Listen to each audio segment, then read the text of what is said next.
Welcome to our second installment of the iRumor Mill. I am Tony Ashland, and today we have a special guest. She's going to be joining us in a little bit. Her name is Nicole Strickland, and she's a paranormal investigator out of San Diego. I met her on the Queen Mary, and she's actually written a few books on the Queen Mary, two of them on the paranormal investigations of the Queen Mary and the ghost lore, and the other one is interviews with passengers called The Voices of the Queen Mary. Interesting stuff, so stay tuned. On the iRumor Mill page, irumormill.com is where you can find us on the internet. We've opened up a couple of investigations, one of them which has been in the news. President Trump allegedly referred to soldiers who died in the war as losers and suckers. It stems from an article from The Atlantic alleging that President Trump disrespected the dead soldiers while on a 2018 trip in France. The article alleges that President Trump canceled his trip to Below Wood on the account that he feared his hair would become disheveled in the rain and wind. We're looking into that one. You can go to our main page, irumormill.com, click the link, and read all about it. Another article that we've posted recently is regarding the famous banned video on the internet. Have you heard about it? If you Google banned video Millie Weaver, you will find out more about it, but you can find it right on our page. We have it listed under Shadowgate. It's a viral video that's been banned on social media that alleges that a shadow government conspiracy is orchestrating a coup against President Donald Trump. The video is about an hour and 23 minutes long, and you can watch it on our page. We're hoping to interview some of the people who appeared on this to get more insight as to whether or not this is really taking place.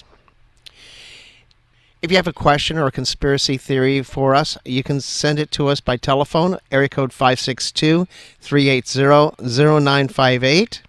You can leave a message there. If you'd like us to air your question, I can do that as well. Just say this is for air. Be sure to leave your name and email address so that I can contact you.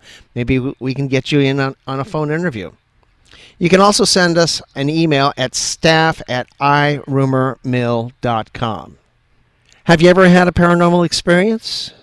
Have you seen a ghost? Have you heard one? Have you been touched by one? Seen things move about? Well, we're going to be talking about that in a few moments, right after this. If you haven't heard about Anchor, it's the easiest way to make podcasts, and it's absolutely free. It comes with a creation tool that allows you to create and edit your podcasts right from your phone or personal computer. Anchor will distribute your podcast for you so it can be heard on Spotify, Apple Podcasts, and many other podcast servers.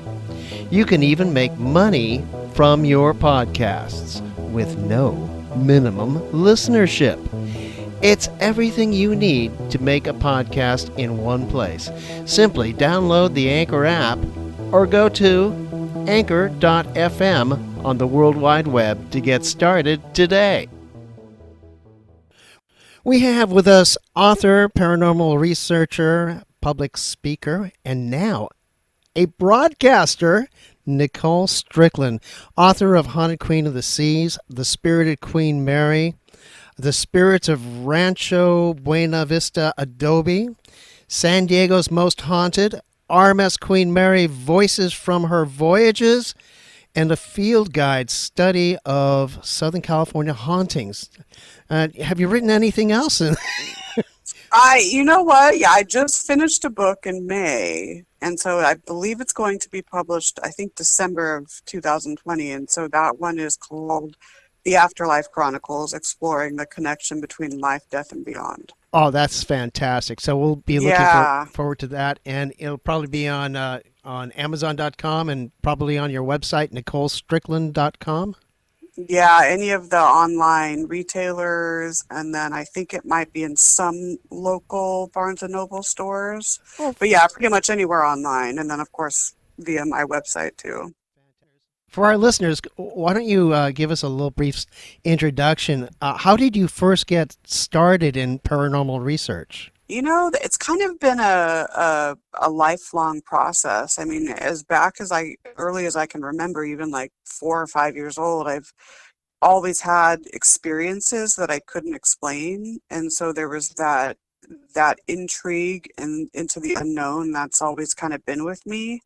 So, like growing up, middle school, not I know about so much middle school, but high school and college, I would pretty much read anything I could on the paranormal. And then my senior year of undergraduate college, I had a very profound experience with my maternal grandmother's spirit form. So she passed away from congestive heart failure, and like the day before she died, she contacted me just asking me, I distinctly remember this. She asked me, are you okay? And I thought, Grandma, that's kind of a weird question. Of course I am. I'm a busy college student. I'm doing great. And so I just thought that was rather odd. But now I know why, because then I found out the next morning from her daughter, my mom, that she passed away in the early morning. And so I think, retrospectively, I think that she was just kind of making her rounds, making sure that the family was okay before she transitioned. And so it was about a week or so after her funeral services, and I started noticing really odd things happening in my apartment. So like the doorknobs would rattle, and these uh, instances never happened previously. And so of course, my analytical mind, I'm like, oh, it's my neighbors. It could be vibration, whatever. No, I tried to find a logical explanation. I couldn't. And then I one night was studying in my room, and I felt a disembodied hand caress my face, and it almost felt like eerily familiar, as if it came from someone I knew and loved. And so that's when I started to connect the dots, and I thought, oh, is this my grandmother trying to contact me from beyond? And then, of course, a couple of nights later, give or take, I don't know if it was 2 or 3 nights or 4 nights, but around that time, I saw my grandmother's spirit form, full bodied. She looked about 10 years younger. It looked as though there was like a light like behind her, almost lighting her back. So kind of like a halo, if you will. And so she had one of her favorite house dresses, blue and white flowered house dress that she used to always wear. Again, she looked about 10 years younger, very healthy, and she just stood there and smiled at me.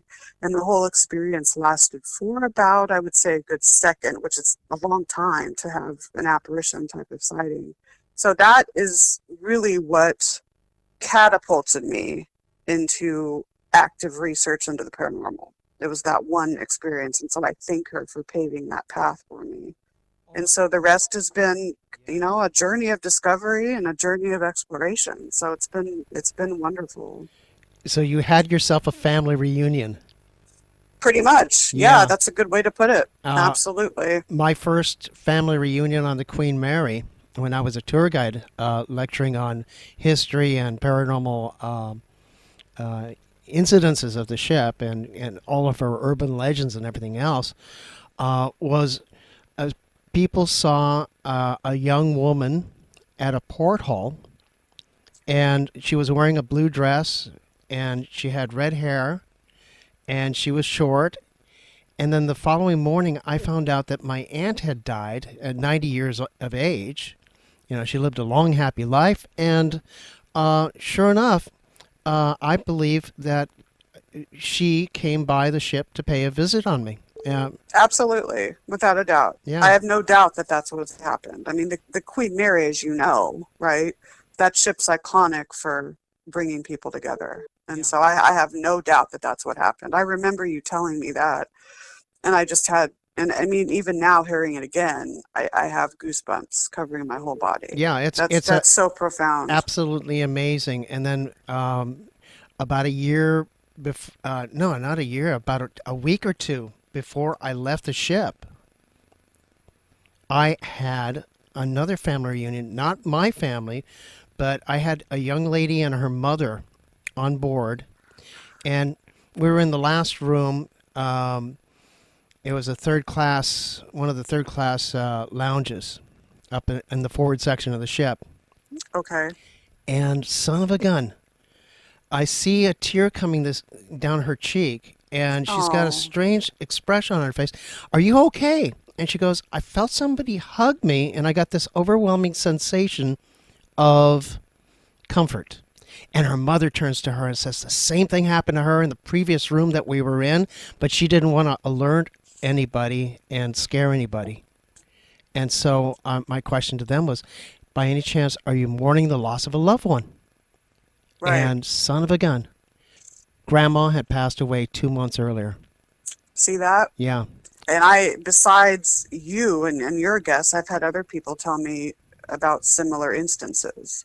So I've always felt that, and I'm sure you feel the same way in regards to the RMS Queen Mary, that ship's almost it's a conduit, between our mortality and the afterlife, and it literally bridges people and brings people together. It really does. It really does. And it's just that's one of the very special aspects of the Queen Mary, and one of the reasons why I fell in love with the ship. I had a lady who was on my tour one day, and we were outside the Churchill Suite. I was talking about people smelling cigar smoke coming from the Churchill Suite, Right. and I started talking about family reunions. And I see a tear coming down her cheek. I said, "Are you okay?" And she goes, "I got married on board the ship last night." And I Oh said, my I saw you. I goodness. saw you outside the chapel. And I kind of made a joke to my guests saying, my goodness, we have a sighting of the lady in white. The Queen Mary is notorious for a famous lady in white. And I Right. was just making a light out of it. And had no idea that she would be on my tour.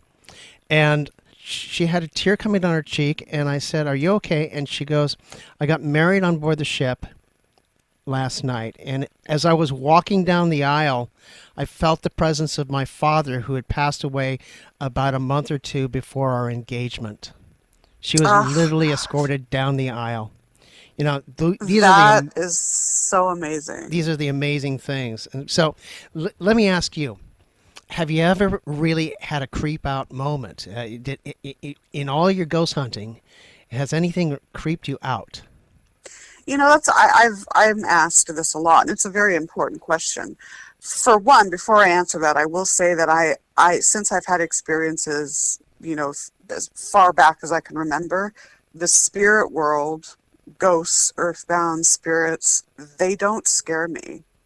I can see one pop right in front of me, and and now sometimes it's alarming because you're caught off guard, but I've never really been scared or creeped out by it. But to answer your question, let's see. Now, I've done a ton of investigations at private residences, historical locations, businesses. There was one instance that I can remember, and this was at. I'm not going to name the location because now it's in service now as a college, but it was up in Camarillo. I'm sure you know what I'm talking about. Okay, yeah, An old mental hospital. I'll just say that. yeah. It's So it was that notorious. Yeah. location. Yeah, very notorious. So I was there one night with a group of people, and I forget what building we were in. I can't remember, but I want to say it was the administration building or one of those buildings there. But we were there. It was about a group of maybe 6 or 7 of us, and so we were seeing a lot of shadow figure play. Right. So there's two different theories for shadow people. I can get into that later, Mm-hmm. but we were experiencing that. And so I remember setting down one of my static cameras with infrared vision, and I was right behind the camera. And so the camera was looking or like, basically toward the area that I was seeing with my own eyes. And so all of a sudden, this 7 foot, it looked about like 6.5 or 7 feet tall, blacker than black figure just arose like in an upward position and then just bolted toward me super fast. And that actually caused me to react, and I actually ran, which I never do. Never do I get creeped out on cases. It's the weirdest thing, but that one experience, I to this day can recall it, and it kind of did creep me out, I will say. And so I got up really fast and I ran. Like, I don't think I ran out the building, but I just ran down the hall. Oh wow. So yeah, so that's that one one experience. I had something too on the Queen Mary. I wouldn't say it was creepy. It was more intriguing. I was spending the night. It was an A167, so on A deck, starboard side. Yeah. And I had just come in around like 2 o'clock in the morning. And I forget what I was doing. I might have been on an investigation. This was like many years ago. And so I got in at 2 o'clock in the morning. I wasn't really that tired. So I decided to just sit on my bed and just kind of talk to the energies and do a burst EVP session, is what we call them. And so I had my recorder rolling and I was asking questions, is there anyone here with me? Typical questions. And all of a sudden I saw this like grayish mist. Almost, it wasn't in the shape of a human, but it was morphing into a human, if that makes sense, into a humanoid shape. So I saw this like dark gray, misty energy just come in through the entrance door. And so right as I asked, and then that's what prompted me to say, oh, I just saw something enter the room. Is there anyone in here with me? Now, I didn't hear this live, so it wasn't a disembodied voice. It was an EVP because I couldn't hear it with my own ear. But when I reviewed my audio, there was an answer to that question. And so the answer was it was a male vocalization that said either Michael or Micah in response to, I just saw someone enter the room. Is there anyone here with me? What's your name? Michael or Micah. And so that's a good example of having like a personal experience being backed up by some sort of data. And I've had so many of those on the ship, as you have too. Oh yeah, yeah. So my worst creep out moment was the pool. One of my last tours in the pool, because they closed it off. Right. I had a group of 30 people, and I would step downstairs, on the little balcony area overlooking like the diving board. Right. That's one of my favorite spots in that area. At my ankle, I felt 3 bony fingers tickling slowly my right ankle. Oh.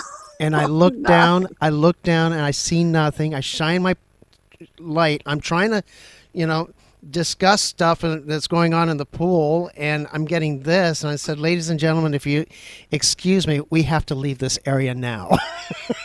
And my goodness. I explained it, and it was kind of funny because some of the guys were saying, this is the first time we've ever seen a tour guide get creeped out. Right? Oh my gosh. Did you have audio running during that? No, I didn't. That would have been, I wonder who... but there was no audio. All I did was I felt it, but there was no audio. We had an incident together on the Queen Mary. We were walking over to the forward section, and I remember this. We heard who I believe would be William Eric Stark, who was a senior second officer on board the ship who accidentally poisoned himself to death. And he told us to get out. And I'm going to remember that? Yeah, I remember that distinct. That was loud too. I have the audio. We're going to insert it right here. Okay, you got a flashlight. You can just head straight ahead. You will see a little stage area there. Just wait for me here. I just heard what sounded like a man going, yeah. Okay, you got a flashlight. You can just head straight ahead. You will see a little stage area there. Just wait for me here. I just heard what sounded like a man going, yeah. Okay, you got a flashlight. You can just head straight ahead. You will see a little stage area there. Just wait for me here. I just heard what sounded like a man going, yeah. So, Nicole, you're working out of San Diego. I'm in Long Beach. I'm not sure about what's going on at the Queen Mary because things are absolutely shut down. And I kind of wonder, what are the spirits doing now during the shutdown? Are you experiencing any paranormal activity on your end? From the Queen Mary from here, I've always thought, every day I think about this and I wonder how they're doing. And I actually, this may sound a little weird to people that are listening, but, you have a connection with the ship, so do I. I feel a lot of the intelligent energies know who you are. They know who Tony is. They know who I am just because of the amount of times that we've both been on board. And so when COVID-19 first came out and the ship was shut down, I actually openly talked to them. I know that sounds weird, right?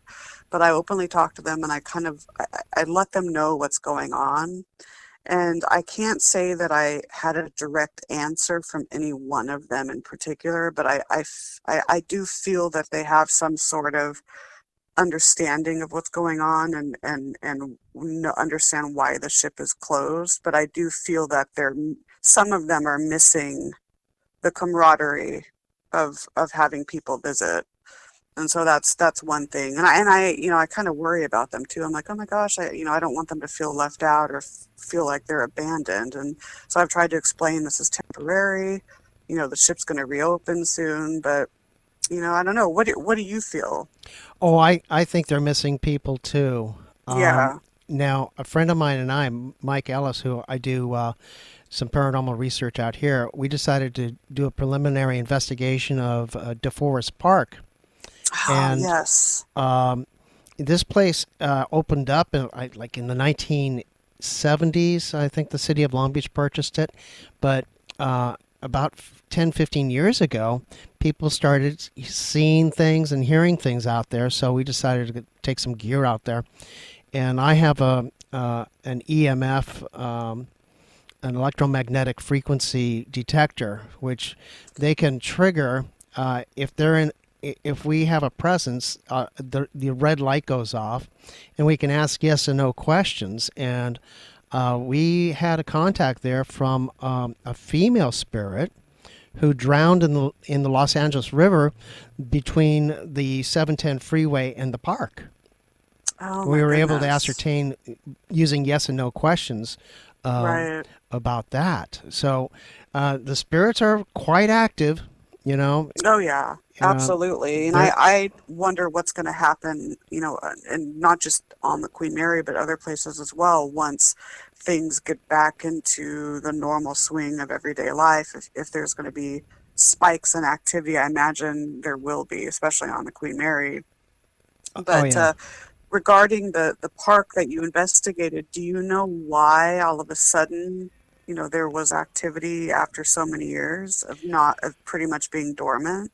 Well, Do you know? I don't know. Yeah, This is going to take a sometimes, lot of questions and a lot of, yes and right, no questions because that's how we do it with the right, EMF. right, It seems to work well there, and we're going to try it during the daytime too and see if we get any results.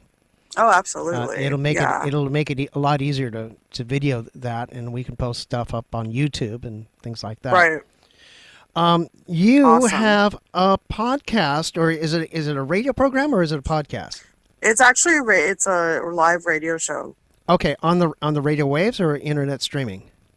It's internet. Okay, great. Yeah, internet, but it can be heard. It'll be archived, but then it can be heard on all the audio platforms. Okay, what's it called? So all of them. It's actually an extension of my upcoming book. It's called The Afterlife Chronicles and Beyond with Nicole Strickland. And so, I've contemplated doing a radio show or having a radio show, alternative talk type radio show for many years. And Oh yeah. I knew that it was going to happen one day.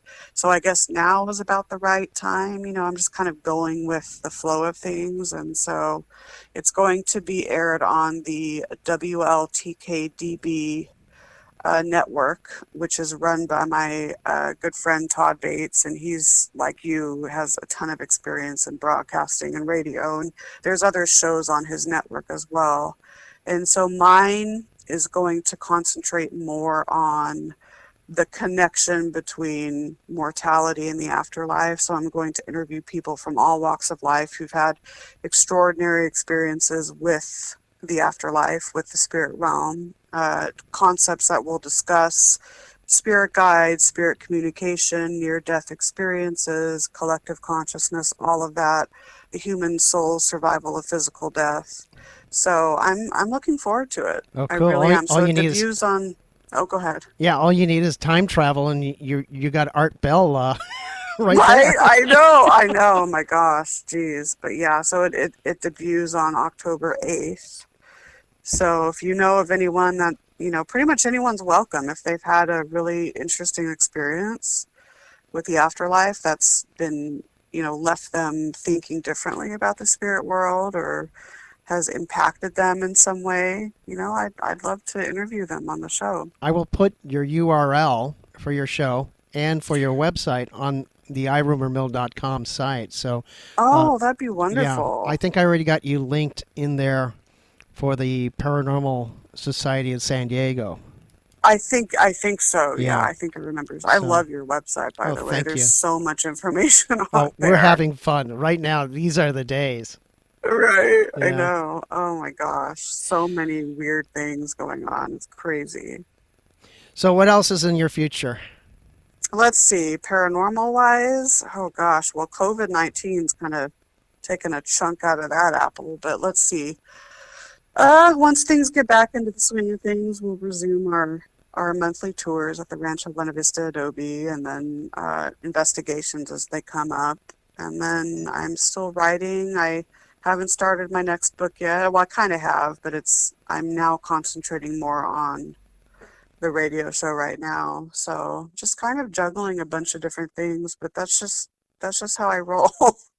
It's how I've always been. So Well, what about you? that sounds like fun, adventure, and excitement there. Right? My Exactly. thing right now is the podcast. We're going to try to produce something at least every other week, if not every week, every other week, and we'll try to help inform people on conspiracy theories, internet rumors, scams that are going on Oh, the internet. Yeah, fantastic. yeah, Fantastic. Oh no, there's so many of those now. And I'll actually paranormal. provide Yeah. yeah, obviously that's a lot of terrain to cover. So that's going to be amazing. Yeah. And I will link your website and obviously the podcast link as well on my social medias and stuff. Well, thank So, you. Yes, of course, and yeah. thank you for being with us today. I hope you Absolutely. have lots and lots of listeners, and we're going to help get the word out for you. Oh, likewise, and I'll do the same for you as well. All right. God bless. If you haven't heard about Anchor, it's the easiest way to make podcasts, and it's absolutely free. It comes with a creation tool that allows you to create and edit your podcasts right from your phone or personal computer. Anchor will distribute your podcast for you so it can be heard on Spotify, Apple Podcasts, and many other podcast servers. You can even make money from your podcasts with no minimum listenership. It's everything you need to make a podcast in one place. Simply download the Anchor app or go to anchor.fm on the World Wide Web to get started today. Well, that's all the time we have for today, and we will be back in the weeks to come with more episodes of the iRumor Mill. I want to thank you all for tuning in. I want to thank you all for your kind comments on the program. You can always reach us at area code 562-380-0958 and leave a message, and we will get back to you, or send us an email at staff@irumormill.com. This is Tony Ashland reminding you to keep it real, keep it safe, and keep it healthy.